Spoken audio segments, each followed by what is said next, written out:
It's a Tuesday, September 20th, 1988, a high desert morning in Belen, New Mexico. The sun is already warming the pavement when Tara pulls her ponytail tight, slips on her headphones, and presses play on her yellow Sony Walkman. Boston. She steps onto the pedals of the bright pink Huffy she borrowed from her mom, the one with the squeaky brakes and the yellow cables. It's not her favorite, but it'll do for today. This road is her rhythm. She's ridden it for years. She knows every curve, every mile marker, every shift in the wind. What she doesn't know is that someone else would be out on that road with her today. In just a few hours, her Walkman would be broken, her Boston cassette laying in the dirt, and Tara Calico, just 19 years old, will be gone. No 911 call, no bloody scene, just a girl on a bike and a mystery that still haunts New Mexico.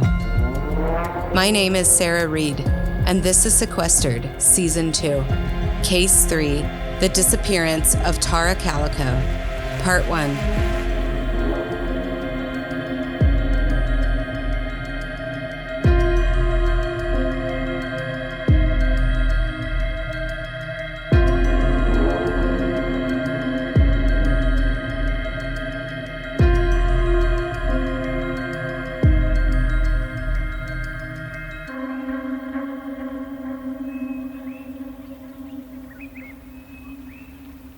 On February 28, 1969, Tara Lee Calico was born in New Mexico to David and Patty Calico.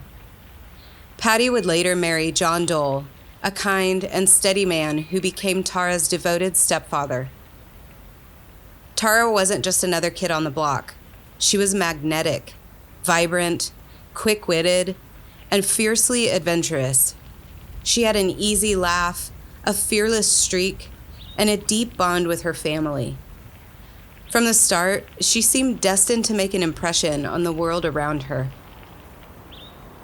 After her parents' divorce, Tara and her mom moved to a quiet neighborhood just outside of Belen, a small residential community known as Rio Communities. It was the kind of place where everyone knew everyone, where bikes littered front yards and desert winds brushed through the cottonwoods. It felt safe, familiar. It was a good place to grow up. But even the quietest towns can keep dark secrets. And even the safest places can betray you.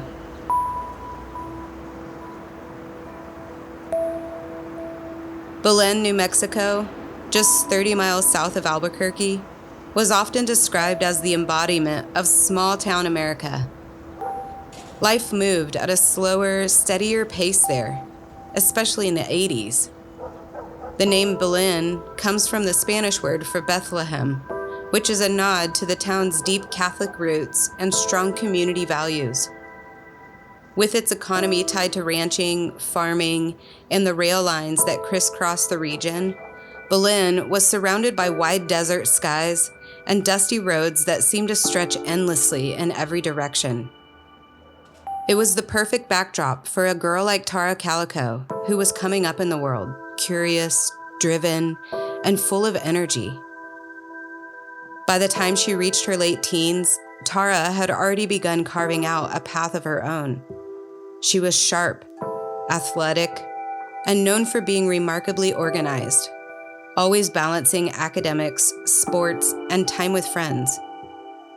After graduating high school, she enrolled at the University of New Mexico's Valencia campus to study psychology, already thinking about a future in helping others.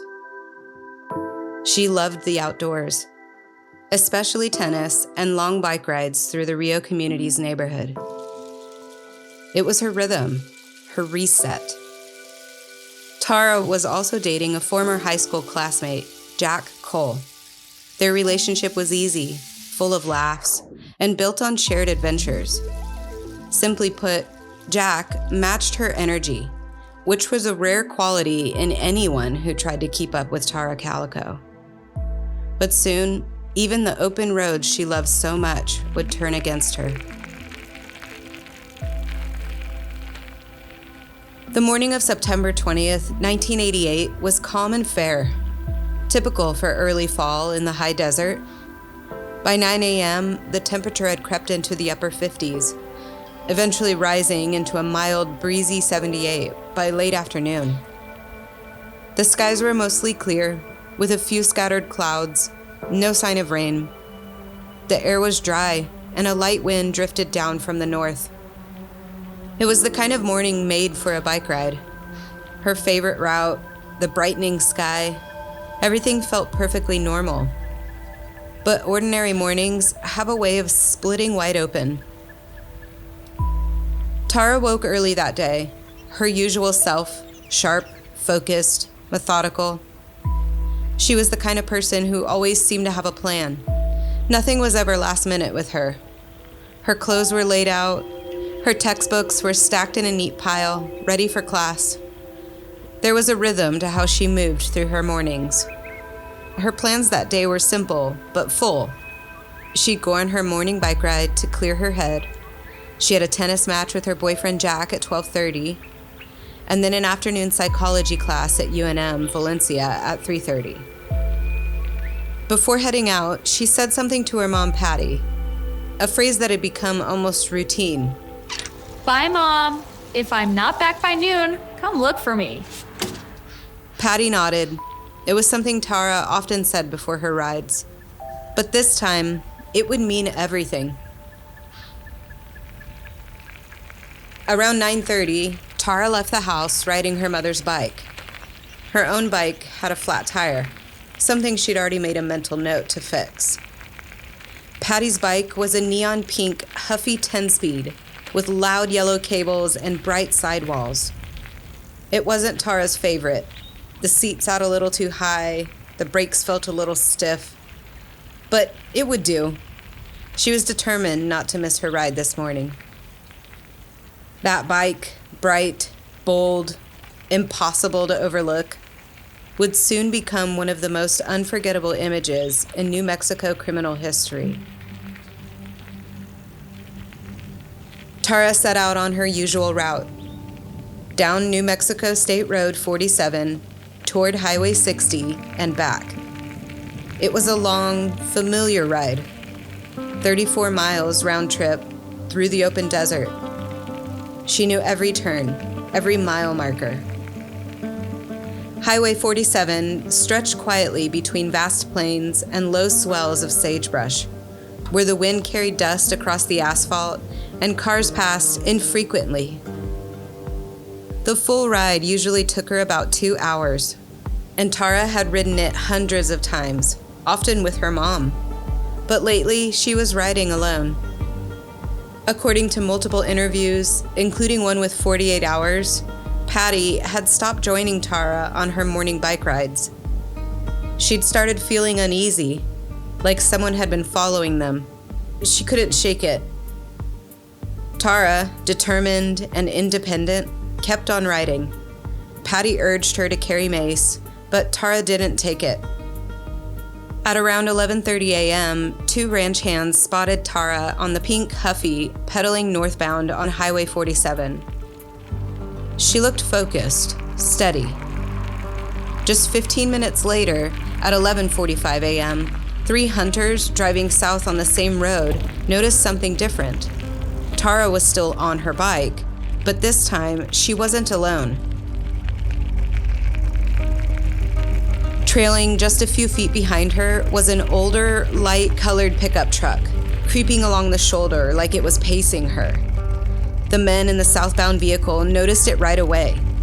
It was too close, uncomfortably close, the kind of distance that makes your gut tighten. As the hunter's vehicle passed by, they could see that Tara was wearing headphones and seemed totally locked into her ride, completely unaware of the truck creeping behind her. Her yellow Sony Walkman was clipped to her waist, the wire running up to her ears, and a familiar song was likely blasting through the foamy headphones. She kept pedaling, steady and smooth, her posture upright, her gaze fixed on the road ahead, She didn't look back. She didn't even flinch. Whatever was happening behind her, she couldn't hear it. She obviously didn't see it. And that detail, the proximity, the silence, the isolation, would linger. Not long after, another driver heading south on Highway 47 spotted the same scene. Tara on her neon pink Huffy, and the white pickup just feet behind her. But this time, he noticed something else. There wasn't just one person in the cab. There were at least two, maybe more. He couldn't make out the faces, but the mood was off, tense, like something was happening that shouldn't be. The truck wasn't just following her, it was hovering, watching, closing in. As that driver passed, he looked in his rearview mirror, and the image he saw burned in permanently. A girl on a bike, a pickup truck trailing way too close, and a feeling that something wasn't right. This is the moment, the one that haunts people. The moment where you want to scream, "Stop! Turn around! Say something!" But they didn't. And maybe they didn't know what they were seeing. Maybe they told themselves it was nothing. We may never know. Because that was the last time anyone ever saw Tara Calico. Here's a clip from KOB4. This is where it started. Down a quiet highway on the outskirts of Belen, 19-year-old Tara Calico was on a routine bike ride not far from her home when she vanished in 1988. I was terrified. I mean, I think most of us were, because it was so shocking that she would go out for a bike ride and not come home. Melinda Esquivel was a classmate and friend, just 18, when her sense of community changed. It's a mystery that led to her relentless search for answers, one that took her back all those years ago. What happened to Tara Calico? Today is the 5th day family and friends are without Tara Calico.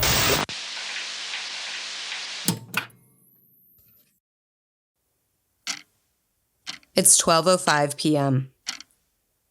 Patty glanced at the kitchen clock. Tara had said it clearly that morning, like she always did. "If I'm not back by noon, come look for me." It was only 5 minutes past. But for Patty, those 5 minutes opened up a space just wide enough for fear to slip through. She grabbed her keys, slid into the driver's seat, and headed north on Highway 47.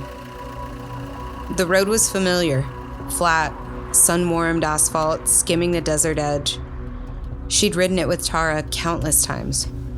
But today, it felt different. Today, it felt hollow. Patty drove slowly, deliberately, her eyes sweeping from the horizon to the roadside, scanning every ditch, every culvert, every shadow. There was no sign of her daughter, no flash of her pink bike, no sound except the hum of her car's tires and the building of her own heartbeat.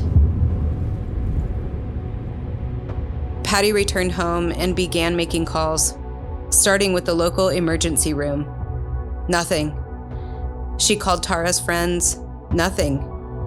No one had seen her. No one had heard from her. The silence was growing louder. And then, Patty called the sheriff. Valencia County deputies arrived within the hour. They took a brief statement and told Patty they'd begin searching at first light. At first light, Patty was not waiting for the morning. She needed movement now. She needed answers. So that night, as the sun slipped behind the mesa, Patty gathered friends, neighbors, Tara's boyfriend Jack, and they searched. They searched in silence, with flashlights cutting through the dark and gravel crunching beneath their feet. They searched until the desert swallowed their voices, and still they found nothing.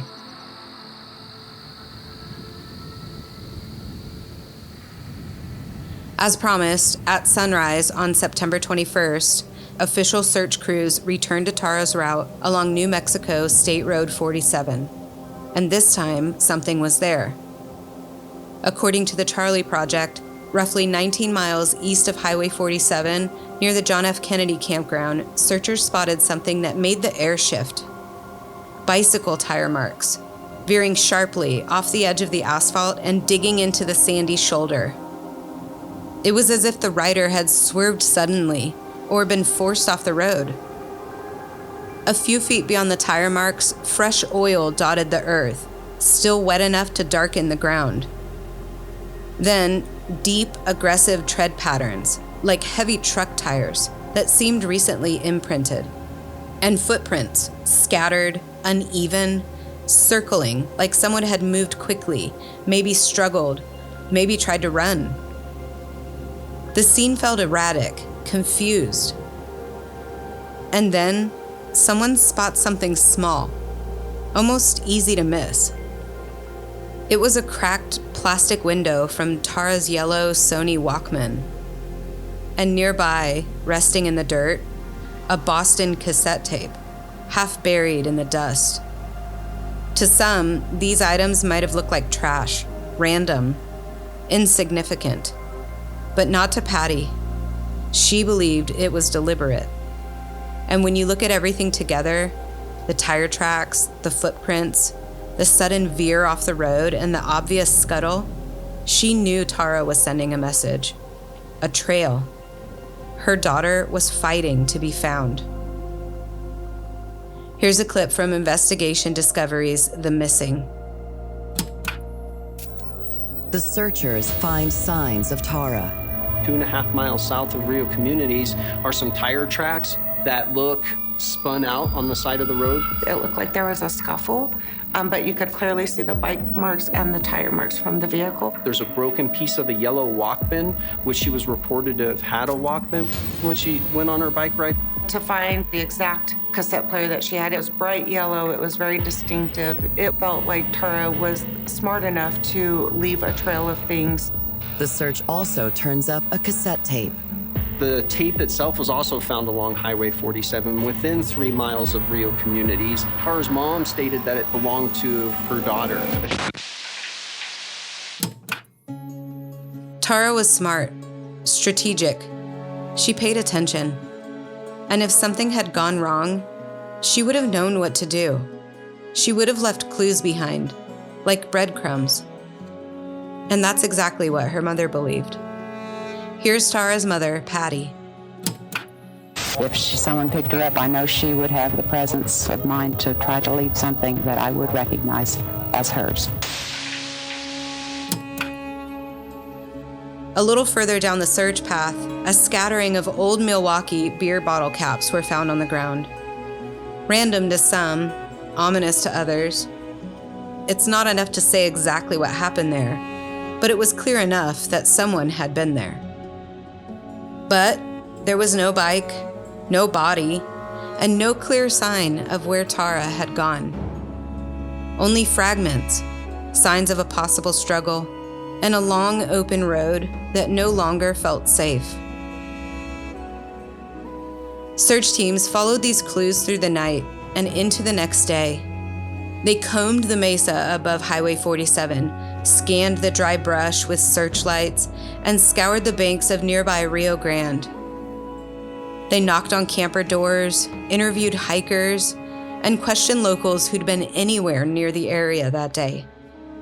They were looking for anything that could explain what happened.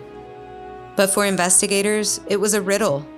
Signs of a struggle, evidence of force, but no victim and no bike. Here's a clip from KOB4 News covering the early search for Tara. At the time of her disappearance, law enforcement, FBI, friends, and family fanned out searching in and around the mesa off Highway 47, where witnesses say they last saw her. It really drew the community together in a way that I had not seen before. Ed Pierce was a local freelance reporter who broke the story. She was a sister, a classmate, an athlete. She worked at the bank part-time. She was a college student. She was a neighbor. It just, when you live in a small community like that, it's hard not to care about one of your own. In the days following Tara Calico's disappearance, investigators turned to a controversial tool, hypnotic recall, hoping to unlock memories buried by fear or time. The 4 witnesses who claimed to have seen Tara riding her bike alongside a suspicious pickup truck on Highway 47 were placed under hypnosis. The goal was to sharpen any hazy recollections, ideally to pull out license plate digits, facial features, or anything that might help ID the men inside that truck. Some remembered more, details about the vehicle, glimpses of the driver, but others, nothing, just static. The results were inconsistent and unreliable. Even in the late 80s, forensic hypnosis was under fire. Experts warned it could plant false memories, shaping what a person thinks they saw rather than what they actually witnessed. And so, while investigators took note of what came out of those sessions, they handled it with care, proceeding with caution and skepticism. Because, despite their best efforts, no one could remember anything more, at least not clearly enough. Day after day, the search grid widened, stretching farther into the desert, deeper into the unknown. And as each hour passed, hope began to thin. In less than a week, Belen, New Mexico had changed. It was no longer just a quiet ranch town. It had become a command post, overwhelmed with news crews, volunteers, patrol cars, and unanswered questions. Everywhere you looked, Tara Calico's face stared back from flyers. On every telephone pole, every storefront window, missing. Here's a clip of Tara's sister describing the search from Investigation Discovery's The Missing. It was cold. It was getting dark. There's a storm coming in. Tara became like a myth. Like, don't go out there or, same thing will happen to you that happened to Tara Calico. One day turned into 2 days. 2 days turned into a week turned into a month. I just can't believe it's been over 30 years.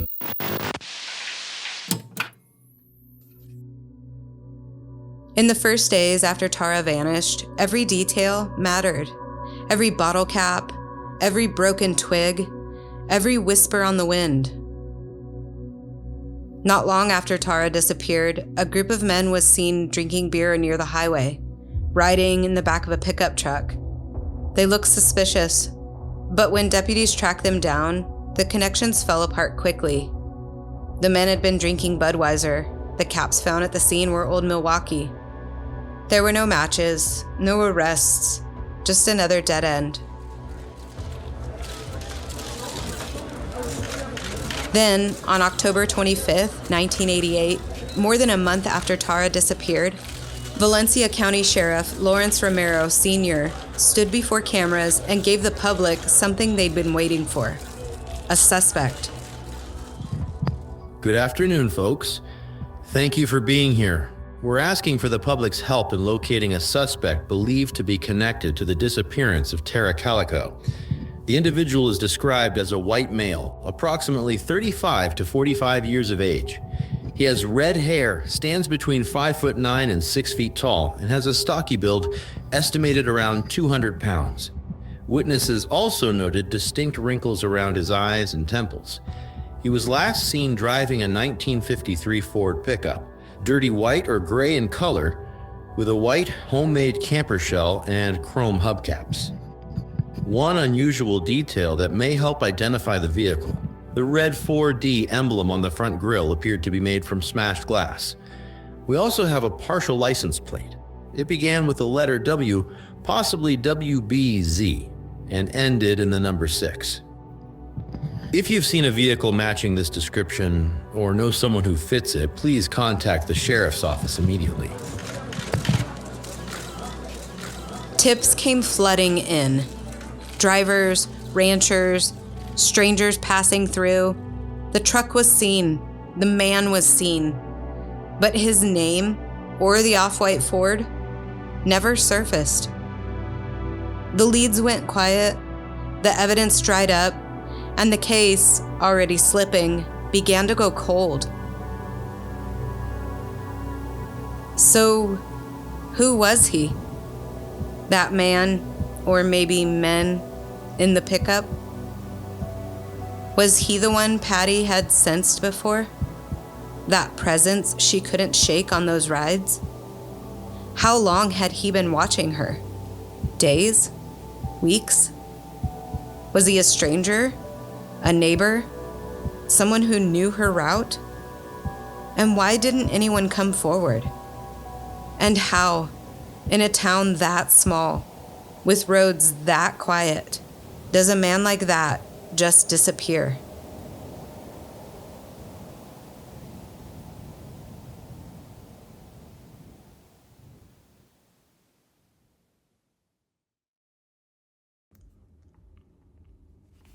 Here's what we know. Tara Calico left her home in Rio Communities on the morning of September 20th, 1988, riding her mother's bright pink Huffy bike.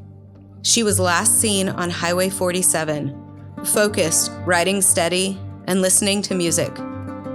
Multiple witnesses reported a suspicious white or gray pickup truck following closely behind her. Some said there were two men inside.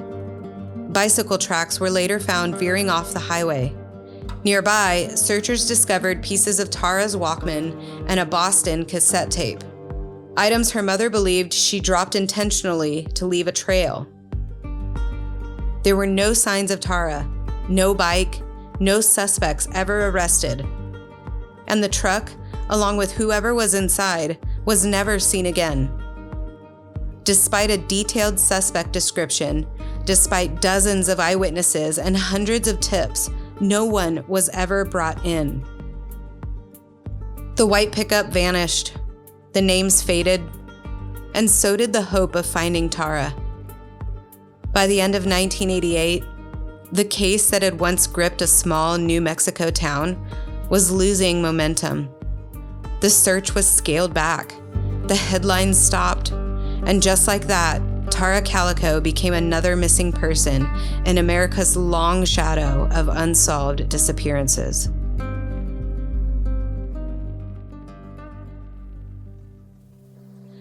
But nearly a year later, nearly 2,000 miles away, a Polaroid surfaced in a convenience store parking lot in Port St. Joe, Florida. Inside the white frame of the Polaroid is a still image of a teenage girl and a young boy lying side by side in what appears to be the back of a van or camper. They're laying on pillows and blankets, their hands bound behind their backs, their mouths sealed with strips of duct tape. And both of them are staring straight into the lens with wide, unblinking eyes. Tara's mother, Patty Dole, who knew every line of her daughter's face, believed without question that the girl in that photo was Tara.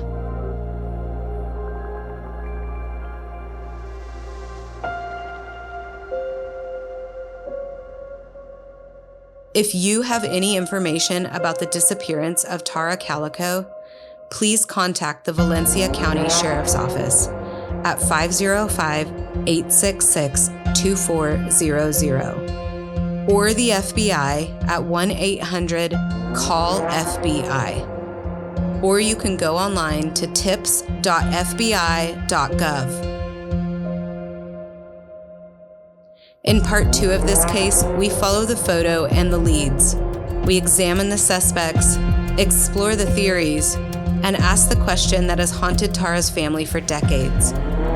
What happened during her final bike ride?